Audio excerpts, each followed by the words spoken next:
Okay, this is my 86 C10 pickup. Last night's the first time it's been all on its own chassis, tires, wheels, airbags, axles. It's a complete roller, and I figured now is as good a time as any to start doing some videos documenting the process of what I'm doing, how I'm doing it. I just want to start by saying I'm not an expert. I've never even gone this far into a build. I've done a lot of LS swaps, installations, wiring stuff, suspension stuff, but I've never done a full build. So this is the first time I'm doing that.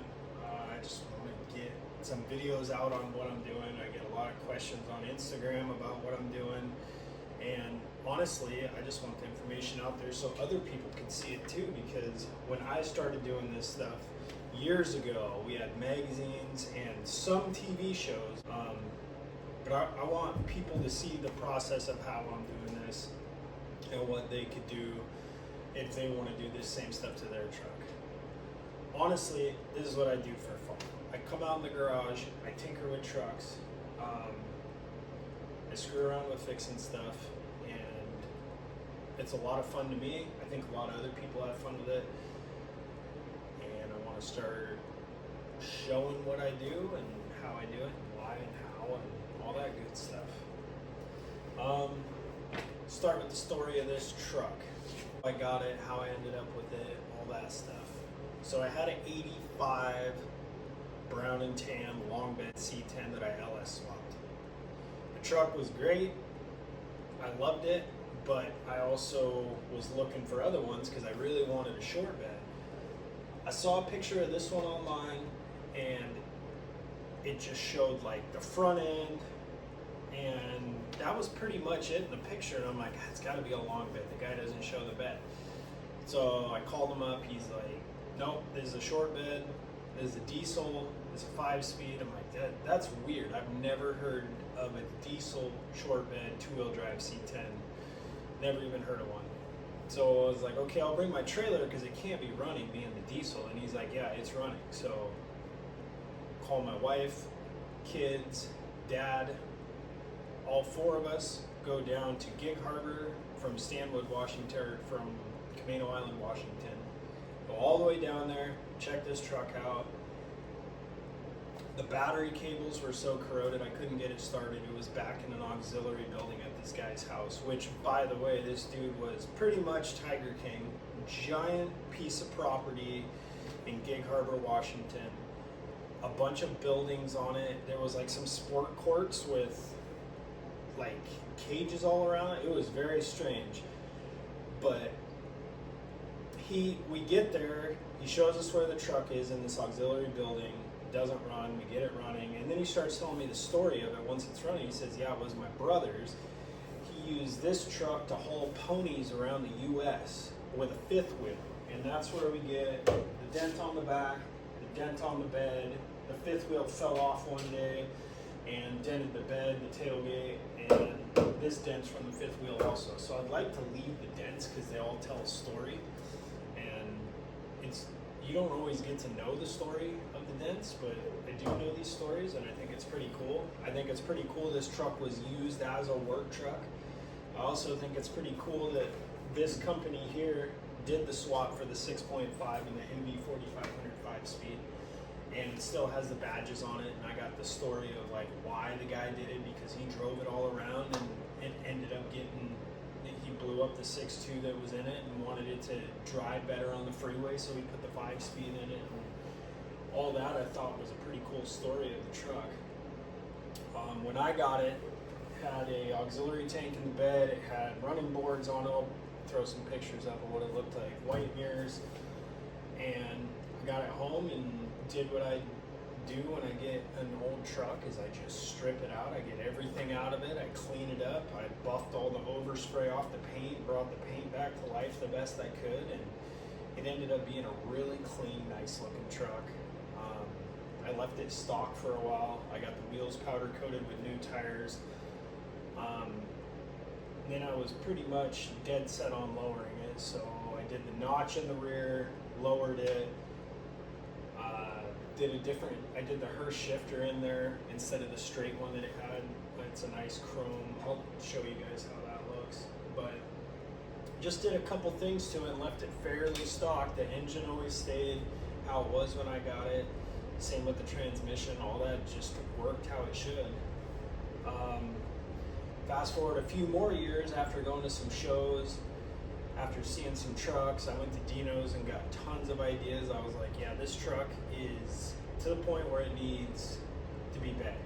And I bought a front and a rear Rideman Ranch kit, and I was just gonna do front and back half and be all good with that, but I busted the whole truck apart. I noticed the frame was bent. I got really busy at work, and I knew I wasn't gonna have the time to put into it that I thought I was gonna have. So I called up Rideman, I ordered a full chassis from him, and I sold the front and rear kit. Now, another reason I did that was because with the stock frame, I could pull up one corner of it, get that whole thing up in the air, and then other parts of the chassis were still touching the ground. Where with this chassis, it's fully boxed. I'll show you guys more about it here soon, but I can barely lift the thing, but the corner that I can get in the air, the whole thing comes up nice and even. It's very boxed in, very sturdy. It's gonna be a nice unit. Plus, it already has Mustang rack and pinion steering, all that stuff already built in. So that's where I'm at with the truck.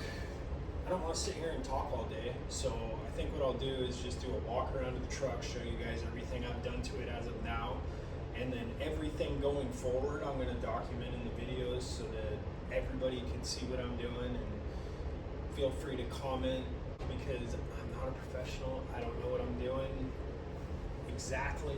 I mean, I got a pretty good idea. I worked on boats for a lot of years. I'm pretty mechanical, but I don't know everything. So if you see anything, I'm not afraid to take people's criticism and do something with it, and hopefully end up with a better product in the end. So here's the current status of the truck, where I'm at, where it's going, what we're gonna be doing.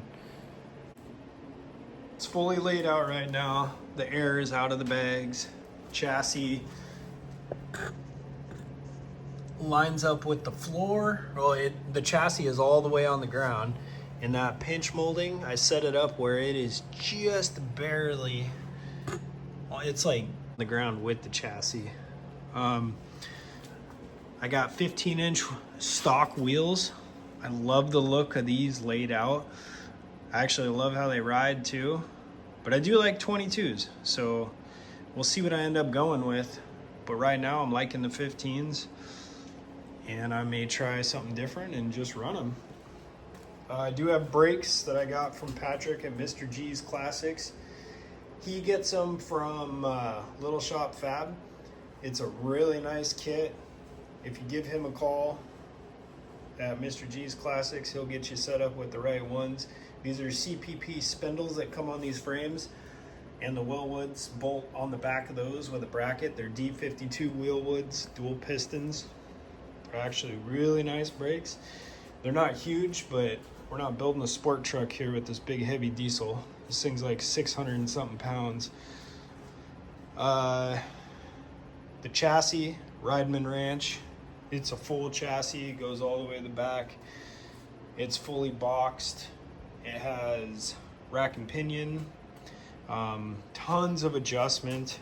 There's adjustment for toe in, toe out. There's adjustments on all his motor mounts.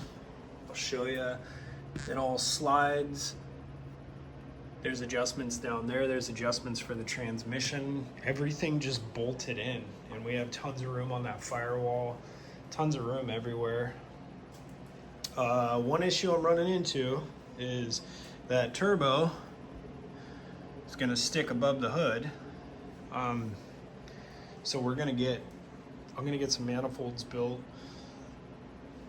that bring that turbo forward and down, and that should help that situation. I want to be able to close my stock hood. It's a really nice hood. I don't really want to cut a hole in it, but I still want that turbo. This was NA before, so we're adding the turbo. I feel like I really just want it for the sound. I don't feel like this truck should have a ton of power because I don't want to blow this thing up. They're not the most reliable engines, but I think on low boost they're actually pretty powerful. They got a nice sound and very reliable, fairly efficient on fuel. So we'll see how all that goes. It does have a V-belt setup now. I'm not sure if I want to run that, or I do have a serpentine setup off a 6.5 I might throw on it. It's going to have a fan. I got all the original diesel radiator and stuff. I may go get that boiled and reuse that because it's actually a giant radiator. Firewall stuff and inner tubs. I got slosh tubs, inner tubs. I got his inside panels that go around there, and I was running slosh tubs firewall, but then I ordered those up and found out my buddy does really nice bead rolling work, so we're gonna do some custom stuff that has like custom bead rolling around where my AC lines are going, steering and that stuff. Just gonna do something a little bit different. Nothing wrong with slosh tubs firewall. It's actually fits really nice and good. I just have the option of getting some custom bead rolling now, so I want to do that. As far as brakes, steering, all that stuff, brakes is the ABS Power Brakes kit. I got it from Tray 5 Customs, ordered it straight from them. It's basically one master cylinder that goes on the wall for the brakes. It looks really nice.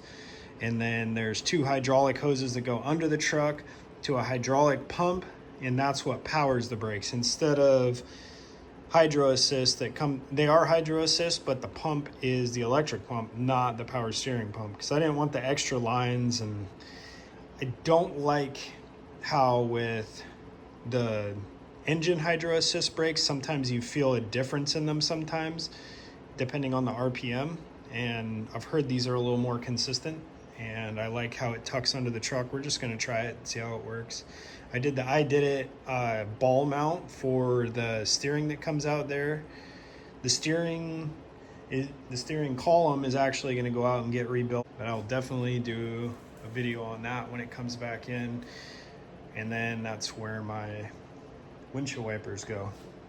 So as far as the engine, like I said, I'm going to do a turbo, not that turbo. I'm going to get a hold of Quad Star Tuning and do one of their, I think it's a 54 turbo, and then I'm going to get injectors rebuilt, injection pump rebuilt. All that ran really good.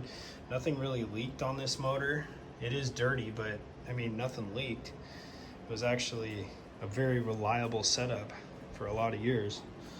What else? Interior stuff. It's got a Snowden seat. I just uncovered it. I got to cover it back up so it doesn't get ruined. These seats are really nice, really comfortable. It's got 2 cup holders in it. I did a Hertz shifter on it years ago, and where it sits now that it's up higher in the truck, because with that chassis, this thing sits up like another 5 inches. I actually really like it. Shifter's very comfortable. And another thing about this shifter, you can hear the nice clicks as it goes into gear. It reminds me of my grandpa's Chevy Love when I was a kid, so that's half the reason I want to leave this, is I really do enjoy driving it. It has a very mechanical feel to it. And I mean, it's not like the closest range shifter. It's pretty far between gears, but it's not a race truck. We're gonna be cutting out the whole firewall when we do the firewall. I'm not just gonna skin over it. New vintage power window kit. It's got that's the switch, and everyone's like, oh, it's gonna break, but I mean, it's a very solid switch. It's got one over there too. Now this is wired up so that it's gonna be 1 touch down, 1 touch up, and it's gonna do both windows, drivers and passengers, because I feel like when I'm driving, if I want to roll down a window, I want both down or both up. I'll have a switch on the dash that I can unconnect the 2 windows if I want to just do mine for some reason. These are precision wing windows. I sent out my originals, had them rebuilt. I've done it where I bought their remanufactured ones where you drill the holes for the screws that go in it and stuff. I like them. I do feel like they fit better when you use your original ones though, but I've done it both ways and they both work. But if I had the choice and I had the time, I would send out my originals like I did with these. These are the originals, re-powder coated, re-gasketed, new levers, I mean, they're very nice. And then I got all precision gaskets in this thing also. So moving on to the rear, Rideman Ranch does a 2-link with Johnny joints up there.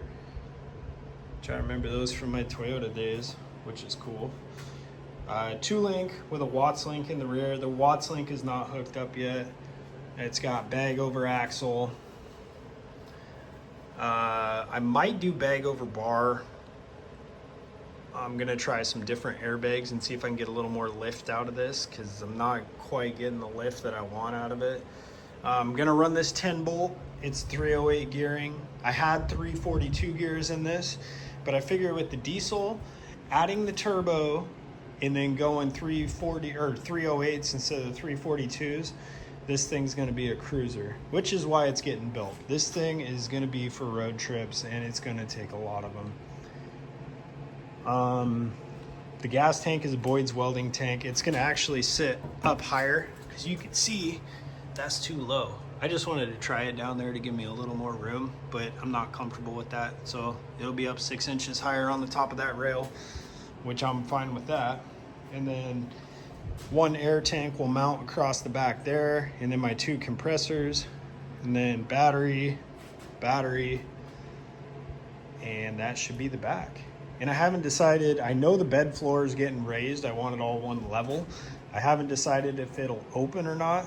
I like if it opened so I could get to the air fittings, but honestly, how often am I gonna have to do that? And just gonna have to play around with that and see what I end up doing. What else? The interior is also getting vintage air. That's up there. I got a Willwood clutch master cylinder that should match the brake master cylinder to go on the firewall. It should look really good. It's all going to be black. The firewall will be the same color blue as this. The slosh tubs that are right there, those are going to be the same color blue as the firewall. The engine is all going to be black. Core support black. I'm just gonna buff it out. I may get it powder coated, but the original core support paint is pretty nice. And one of my favorite looks on these trucks is the all original, but clean under the hood, clean under the cab, chassis, like keep it as original as possible, but make it function nice, make it drive nice, and make it look nice in the places that it needs to. Also with the slosh tubs, I'm gonna get the slosh tubs and the whole underside of the truck lined with Raptor liner. So it should have a nice look when you're looking inside the wheel wells. You won't see that big gap. It's just gonna be black under there. Same with back there. That's really all I could talk about. So with that, I'm just gonna keep updating. I'll make more videos on what I'm building and what I'm doing and certain processes, and hopefully get better at this whole making videos thing as we go. So I guess the last thing I want to mention is that we're in a small space here. This is like barely a 2-car garage. I don't got a ton of room. I mean, my welder's over there. I got a press over here, a drill press over here, a 6-liter on the floor, a 6L80 over there, my engine hoist over there. Just tons of stuff. I just want to show that you can build this stuff in the garage at home. You don't need a lot of tools. You don't need a lot of stuff. And if you guys want to see it done, just keep following what I'm doing. I'll keep posting videos as the build goes, and we will get more room in here because I'm getting a shipping container. I'm going to put that next door to hold my engines, engine hoists, the hood that's up on top of there. Just give myself a little more space as we get in here and squeeze the bed in here to drop the floor on that and all that good stuff. So just keep following along, and